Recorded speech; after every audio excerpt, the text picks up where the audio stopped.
My childhood sweetheart. Pushed me into a pool to prove he didn't like me. To the new transfer student. See, now do you believe I don't care about her?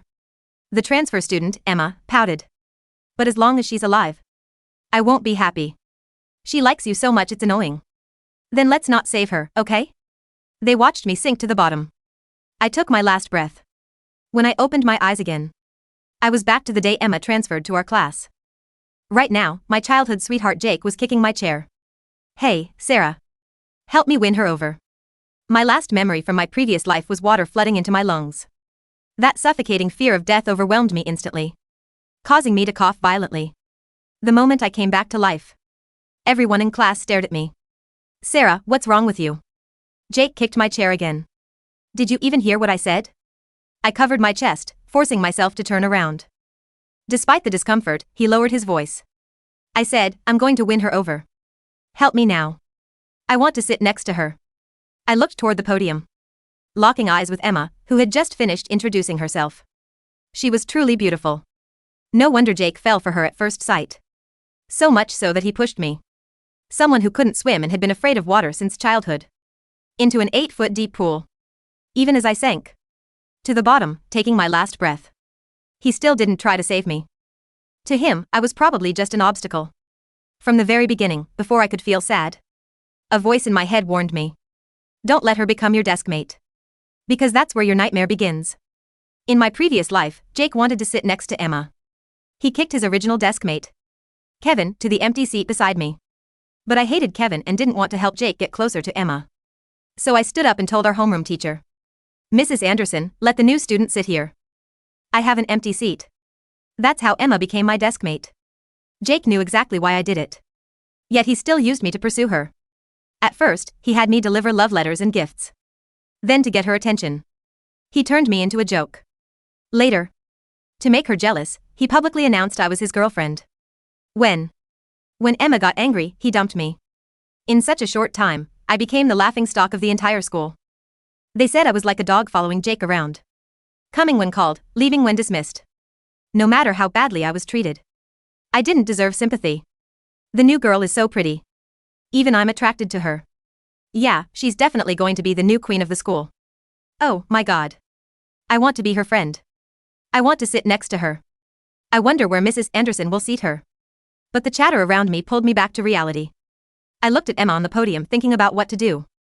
After all, looking around the classroom, I was the only one with an empty seat next to me. Suddenly, a chair scraped behind me. Jake kicked his desk mate, Kevin. The next second, Kevin hunched over and sneakily sat in the empty seat beside me. Then Jake stood up. Mrs. Anderson, let the new student sit here. I have an empty seat. Now this scene was exactly like my previous life. But this time I didn't stand up to object. Instead, I supported it. Mrs. Anderson saw Kevin sitting next to me and frowned. When did you get there? Weren't you in the back row just now? Kevin kept his head down, unable to answer. I quickly covered for him. Mrs. Anderson, I asked him to come over. My desk mate Lisa is on leave. I thought he could sit here so I could help him with his studies. Mrs. Anderson probably didn't believe it. But I was a good student, so she reluctantly accepted it. All right, then Emma. Sit in the back row for now. We'll rearrange seats after the next monthly exam. She glanced at Jake. Behave yourself, Jake. Make a good impression on the new student. Don't disturb her studies. Got it? Jake grinned and saluted. Yes, Mrs. Anderson. Mission accepted. When Emma sat down next to him, he threw me a note that read, thanks. I'll treat you to dinner later. He drawn an ugly smiley face at the end. I crumpled the note into a ball and tossed it into the trash. Without a word. Jake. You'll thank me even more later. In my previous life, I was forced to be part of your game and it cost me my life. Now that I'm living again, I'll make you pay it all back. Doubled Sarah. Don't you hate me? Kevin adjusted his glasses looking suspicious. Why would you agree to be my desk mate? That's not true. Just don't disturb my studying. Actually, I was lying. I really did hate Kevin. In my previous life, he was Jake's most obedient follower, doing all kinds of ridiculous things with him. When Jake led the bullying against me, Kevin was his biggest accomplice. This life, I might not change him but I could use him. So after school that day, I didn't wait for Jake. Instead I asked Kevin, are we going the same way? We could walk home together. Me? Did I hear that right? He looked completely shocked. After all in the past.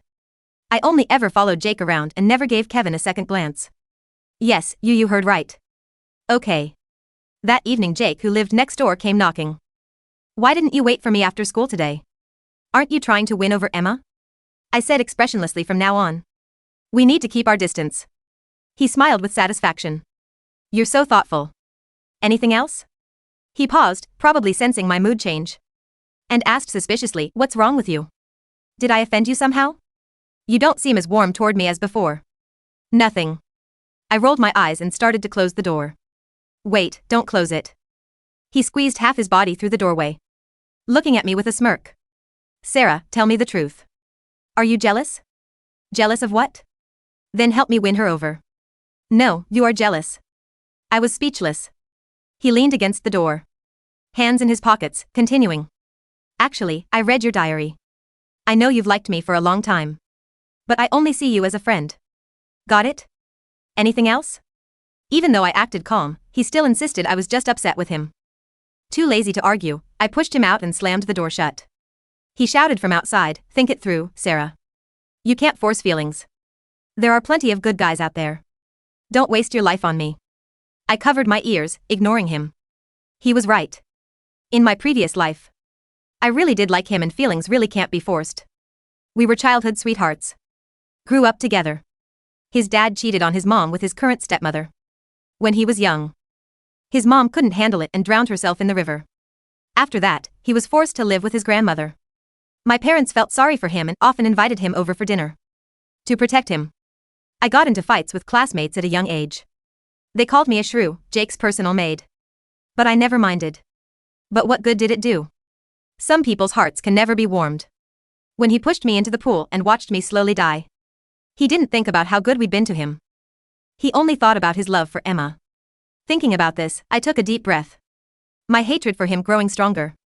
Over the next few weeks, Jake made sure everyone at school knew he liked the new transfer student, Emma. He also made sure they knew I was just a desperate fan. He publicly stated he had nothing to do with me. At most, we were just neighbors. I didn't explain a single word. I just stopped being his follower. I stopped waiting to go to and from school with him. I stopped buying him breakfast, medicine and drinks like I used to. Constantly worrying if he was hurt or hungry. Finally, one day, he couldn't take it anymore. Looking frustrated, he asked me, Sarah, what's been going on with you lately? I pretended not to understand. What do you mean? Why aren't you buying me breakfast anymore? And I'm really thirsty after playing basketball. You know, you didn't even prepare a single drink for me. Why should I prepare anything for you? What do you mean why? It's always been you? You do know it's always been me. I interrupted him, saying loudly. Then have you ever said thank you to me? Have you ever paid me back a single dollar? What obligation do I have to be nice to you? And what right do you have to demand I do these things for you? And one more thing. I deliberately raised my voice. I admit I used to like you. But now I don't anymore. Please stop bothering me.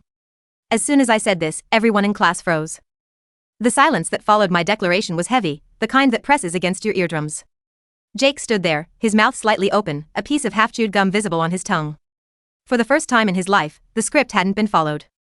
The class, usually his audience, was looking at him with a mix of confusion and pity. You. Jake let out a dry, incredulous laugh. You're joking. You think playing hard to get is going to work on me now? I didn't answer. I simply turned back to my textbook, picking up my pen.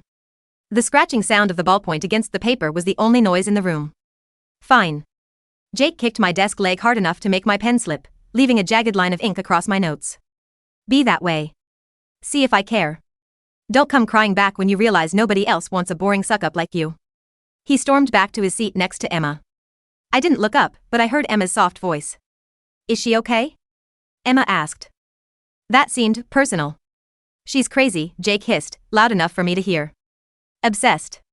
It's pathetic. Beside me, Kevin was trembling. He was staring at me through his thick lenses as if I had just grown a second head. Sarah, he whispered, his voice cracking. Jake is going to kill me. He's going to take this out on me because I'm sitting with you. I turned to Kevin. In my past life, I despised his weakness because it mirrored my own. Now, I saw it as a lever. Kevin, I said softly, looking him dead in the eye. Jake only bullies people who let him. He needed me to do his homework, to buy his lunch, to cover his lies. Without me, he has to do it himself. Or. I paused, letting the implication hang. He's going to try to make you do it. Kevin swallowed hard. I can't. I'm not rich like you guys. I can't buy him stuff. Exactly, I said. So, you have a choice. You can be his slave until you graduate, or you can focus on your grades, get a scholarship, and get out of this town. I can help you with the second one. But you have to stop jumping when he barks. Kevin looked at his hands, then back at Jake, who was currently trying to charm Emma by spinning a basketball on his finger, looking loud and obnoxious. Okay, Kevin whispered. Okay. Chapter 2, Entropy. The dismantling of Jake's life didn't happen with a bang, it was a slow, agonizing erosion. In the previous timeline, I was the unseen foundation of his success. I woke him up with calls. I organized his notes. I smoothed over things with teachers. I was the buffer between his anger and the world. Without the buffer, the collision was inevitable. 3 weeks later, during Mrs. Anderson's math class, the first crack appeared. Jake was called to the board to solve a quadratic equation. Usually, I would have slipped him the answer sheet or coached him the night before. Today, he stood at the board, chalk in hand, staring blankly at the numbers. Jake? Mrs. Anderson tapped her foot. We're waiting. He looked back at me instinctively. I was looking out the window, watching the leaves fall. I forgot, Jake mumbled. You forgot the material we've been covering for 2 weeks? Mrs. Anderson sighed. Sit down. That's a 0 for participation today. Sarah, please come solve it. I walked past him. He smelled of stale sweat and desperation. As I solved the equation effortlessly, I felt his eyes boring into my back. It wasn't love, it was the fury of a parasite losing its host. The social dynamic shifted, too. Emma was not the easy target Jake thought she was. She was kind, yes, but she was observant. One afternoon, I was in the library, shelving books for extra credit. I felt a presence behind me. Sarah? It was Emma. She was holding a stack of romance novels, looking slightly embarrassed. Hi, Emma. Can I ask you something? She fidgeted. About Jake. I didn't stop shelving. What about him? He says you guys were involved. That you're heartbroken over him. But. She frowned. He follows me everywhere. He gets angry when I talk to other guys. Yesterday, he kicked a trash can because I wouldn't let him walk me home. Is he dangerous? I stopped. I turned to look at this girl, the girl I had died hating. The girl whose very existence had been the reason for my murder. She looked small and uncomfortable. She wasn't a villain. She was just another potential victim. Jake doesn't know how to hear the word no, I said carefully. He thinks people are possessions. When I stopped being his possession, he got aggressive. If I were you, Emma, I wouldn't be alone with him. Emma's face paled. Okay. Thank you, Sarah. And Emma? Yeah? Don't go swimming with him. She looked confused at the specific warning, but nodded. I can't swim anyway. I hate the water. My heart stopped for a beat. I can't swim anyway. Jake knew that. He knew Emma couldn't swim. In my past life, he pushed me into the pool to prove he didn't care about me. But looking at Emma now, I realized something darker. Jake didn't love Emma. He loved the chase. If he had won her, and she eventually disappointed him, she would have ended up at the bottom of a pool too. Chapter 3, The Breaking Point. Midterms arrived. The classroom was a pressure cooker. Jake was failing. His father, a man who cared more about image than his son's emotional state, had threatened to cut off his allowance and sports privileges if his grades didn't improve. Jake cornered me behind the gym equipment shed 2 days before the physics exam. Sarah. His voice was low, trembling with suppressed rage. He looked terrible, dark circles under his eyes, his uniform shirt untucked. Get out of my way, Jake. He slammed his hand against the wall, blocking my path. You're enjoying this, aren't you? Watching me struggle. I'm not watching you at all, I said coldly. That's the point. I need your physics notes. And the cheat sheet for the history test. No. No? He laughed, a manic sound. You owe me. My family fed you. We took care of you. And I paid that debt back 1,000 times over, I snapped, stepping into his space. I was your maid, your punching bag, and your emotional crutch for 10 years. We are done. His face twisted. He grabbed my arm, his fingers digging into my skin. You think you're better than me? You think because you sit with that loser Kevin and act like a saint that you're safe? I can ruin you, Sarah. I can tell everyone. Tell them what? I challenged, ignoring the pain in my arm. That I liked you? They know. That I don't anymore? They know that too. You have no power over me, Jake. And that terrifies you. He shoved me backward. I stumbled but didn't fall. You're going to regret this, he spat.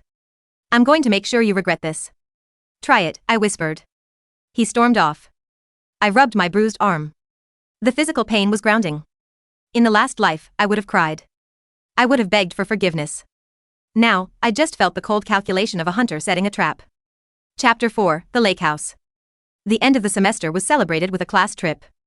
A weekend at a lakeside retreat owned by one of the wealthy alumni parents. I tried to get out of it. The thought of large bodies of water made my lungs seize up. But Mrs. Anderson insisted it was mandatory for class bonding, and Kevin begged me to go. If you don't go, Jake will target me, Kevin said. Please, Sarah. He's been unhinged lately. So I packed my bag. The retreat was beautiful, a massive log cabin overlooking a deep, dark blue lake.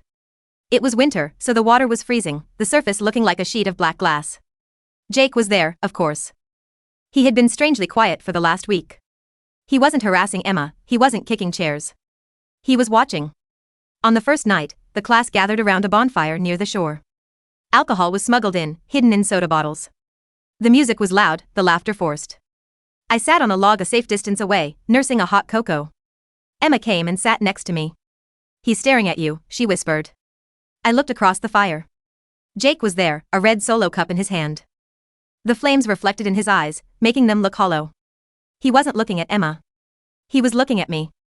Let him stare, I said. Sarah, Emma hesitated. I found something in his desk. We sit together, and his notebook fell open. What was it? It was a drawing. It was stick figures. One of them was pushing the other into the water. He had written your name under the one falling. And he wrote game over in red ink. A chill that had nothing to do with the winter air swept through me. He wasn't just grieving the loss of his control. He was planning to reenact the memory I carried from my past life. Stay with me tonight, Emma, I said. Don't go anywhere alone with him. I won't. Chapter 5, Deja Vu. The trap sprung on the second day. The teachers had gone into town for supplies, leaving the prefects in charge. It was late afternoon, the sun dipping below the tree line, casting long, skeletal shadows across the dock. Sarah. Help. It was Kevin's voice. It came from the direction of the boathouse, out on the long wooden pier that stretched into the deepest part of the lake. I didn't think. I ran. I sprinted down the wooden planks, my breath fogging in the air. When I reached the end of the pier, I skid to a halt.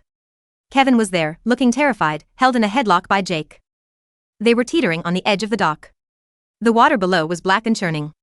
Let him go. I screamed. Jake turned to look at me. He was smiling. It was the same smile he had worn in my previous life, right before he pushed me. You came, Jake said softly. I knew you'd come for the loser. Jake, stop this. You're drunk. I'm perfectly lucid, Sarah. He shoved Kevin violently. Kevin sprawled onto the wood, scrambling away on hands and knees, gasping for air. Jake didn't chase him. He blocked the path back to the shore. It was just me and him at the end of the pier. It always ends here, doesn't it? Jake murmured, taking a step toward me. You and me. And the water. What are you talking about? I feigned ignorance, my heart hammering against my ribs. I had a dream, Jake said, his voice drifting into a bizarre, dreamy cadence. A weird dream. I pushed you in. And you died. And I felt free. But then I woke up, and you were still here. Still annoying. Still judging me. He took another step. I want to feel free again, Sarah. My back hit the railing. The drop was about 10 feet. The water was freezing. If I went in, the shock alone might kill me before I drowned. Emma is watching, I said, pointing toward the cabin. He didn't look. I don't care about Emma. I realized something.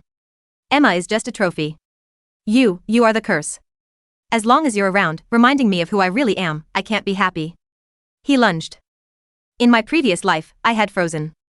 I had accepted my fate because I loved him, and I couldn't believe he would hurt me. This time, I was ready. As he reached for me, I dropped to the ground. He had put too much momentum into the shove. He stumbled over me, his waist hitting the wooden railing.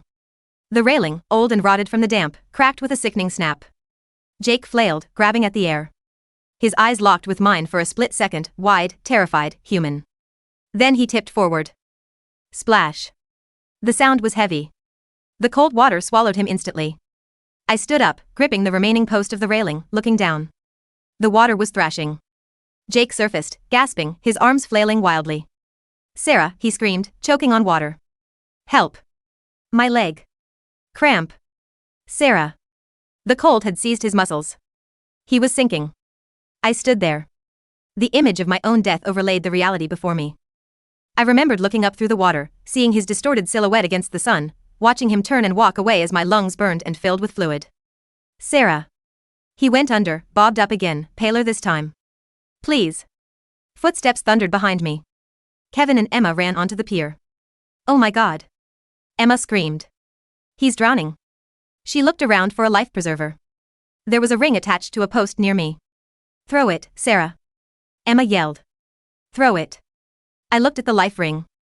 Then I looked at Jake. He was barely keeping his head above water. His eyes were pleading. He didn't want to die. Neither did I. I grabbed the life ring. In the movies, the hero lets the villain die. Or the hero saves the villain, proving they are better. I threw the ring. It landed near him. He grasped it desperately, coughing, hacking, clinging to it like it was God himself. I didn't pull him in. I tied the rope to the sturdy metal cleat on the dock and stepped back. "Pull yourself in," I said. My voice was devoid of emotion. Emma and Kevin rushed to the rope and began hauling him in. I watched as they dragged him, shivering and blue, onto the wooden planks. He vomited water, curled into a fetal position, sobbing. He looked small. He looked pathetic. The monster that had haunted my nightmares, the boy who had murdered me in another life, was just a shivering, broken teenager. He looked up at me, his teeth chattering. "Why, you saved me." I looked down at him, my expression unreadable. "I didn't save you for you, Jake," I said quietly, so only he could hear. "I saved you so I wouldn't become you." Chapter 6, The Aftermath. The fallout was swift. The teachers returned to find a near-drowning incident involving alcohol and a broken railing. An investigation was launched. Kevin, emboldened by adrenaline and years of suppressed resentment, told the truth. He told them Jake was drunk. He told them Jake attacked him. He told them Jake tried to push me, fell, and that I threw the life preserver. Emma corroborated the story. She told the principal about Jake's aggressive behavior, the stalking, the disturbing drawings in his notebook. Jake was suspended. His father, furious at the public embarrassment, pulled him out of the school. Rumor had it he was sent to a strict boarding school out of state, or perhaps a military academy. Somewhere far away where he couldn't hurt anyone. The day his transfer was announced, the air in the classroom felt lighter. I was packing my bag at the end of the day. The seat next to me was empty. Kevin had moved back to his original spot to sit with a friend, but he gave me a thumbs up from across the room. He was tutoring younger students now, confident and capable. "Hey." I looked up. Emma was standing at my desk. "Do you want to walk home together?" she asked. She shifted her backpack. "There's a new cafe that opened. My treat. To say thanks for everything." I looked at the empty seat where Jake used to sit. The nightmare was over. The water had receded from my lungs. I took a deep breath, and for the first time in 2 lifetimes, the air tasted sweet. "I'd love that," I said. We walked out of the school gates together, into the golden light of the afternoon sun. I didn't look back.